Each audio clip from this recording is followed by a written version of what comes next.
Two things definitely inspired me.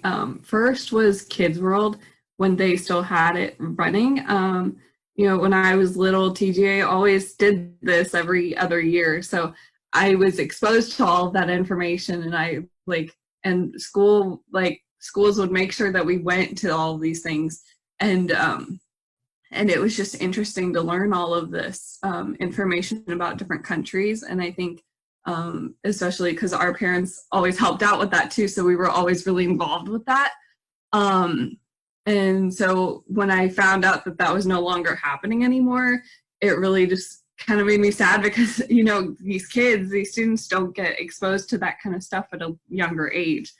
And then the second thing that really inspired me was pretty much the reason why I started it to begin with was because of my Girl Scout Gold Award. And global education was something that I had grown up with, and so I wanted to find a way to kind of mix the two in the best way I could. And so, I just went and talked to Kathy and Bob at first, and the idea kind of just came about, and it took off better than we could have expected.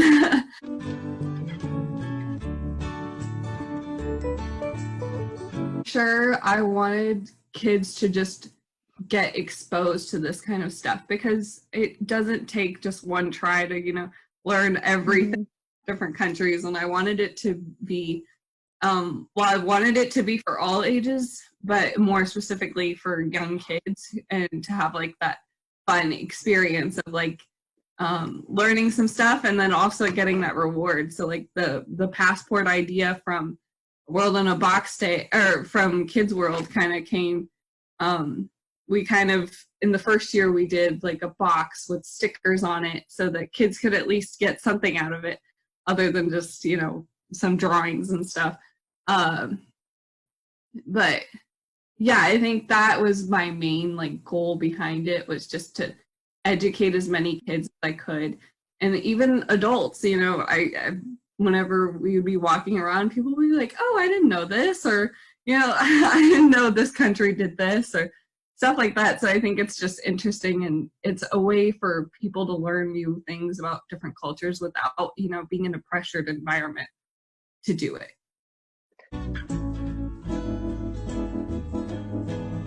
When I was little, I think so many people just had questions about our culture, or Indian culture. And I think a lot of people are afraid to ask in some ways. I think they just want to either go with the stereotype, or they just don't even try to acknowledge it at all. And I think the most important thing is for people to have that curiosity and have that, ability to constantly learn something new. People think that, oh, I've learned this much about India. There's not much more to learn, where there's so much, and I think every time, just learning how to pronounce things, or even, trying new food. Every time my friends come over, usually at our house, my mom will try and serve them Indian food. It's just that experience. And I think, having kids exposed to that experience at an early age will allow them to constantly grow and keep being curious, and finding new connections and new people to keep talking to, because I think a lot of times people think we're only allowed to be curious at young age, and then you have to stop at some age, which I don't think is true. And I think it's important to just keep learning things.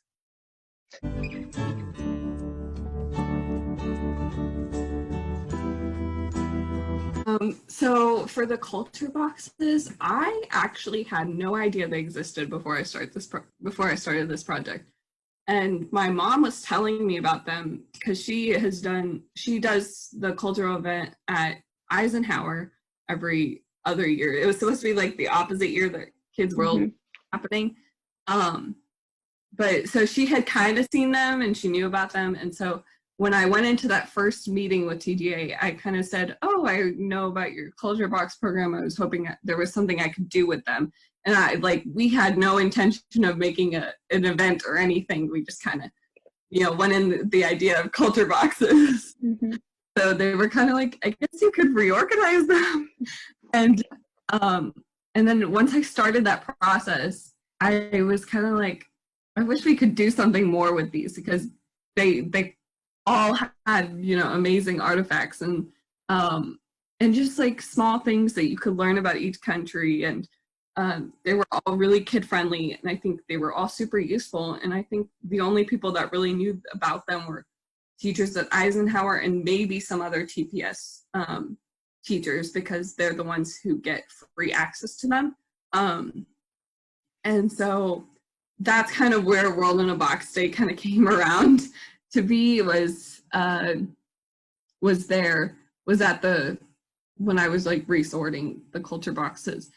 And then the idea to incorporate the library was kind of not formed until after the first World in a Box Day, because the first one we did it at Hardesty Library because that was what we knew, and it was closest to us, and it was the most accessible. They had the biggest room. And then someone came up to me at that event, and her name was Tatiana Godinez. I don't, you may yeah. But I love her. But she said, "Oh, we're building the new central library. You should think about putting this, and you should think about putting it there next year."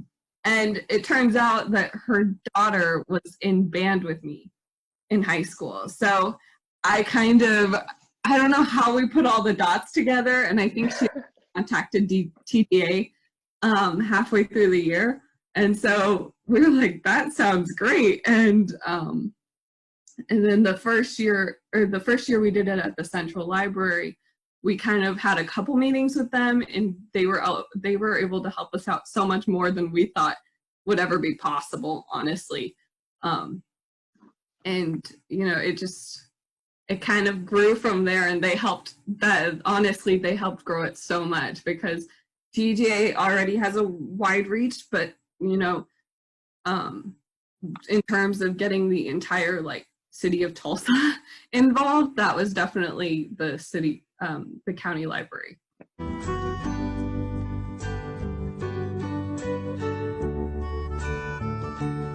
I think for sure World in a Box Day is kind of like one of the first stepping stones, is if attending, will kind of pique your interest. And my hope is that a lot of people will go out there, continue on with their lives, but also try and incorporate this in some way. And whether it's in terms of getting more involved with TGA and having, international visitors stay over at your house. Because my parents have had, I don't know how many international visitors come and stay here just for a night, or even just have dinner with us. And getting that experience and talking to them and learning about their lives in wherever they live is just another way to incorporate that. And I think there's so many ways to learn without having to travel. And I mean, especially now with COVID, it's going to be harder to travel, but traveling, it can be expensive. So I think, finding people in your community that aren't the same as you is really important. And just finding people that you can talk to and have an open conversation about their culture, and be willing to listen to their ideas and listen to, how they grew up, even if they grew up in the US. Like, you and I have a different,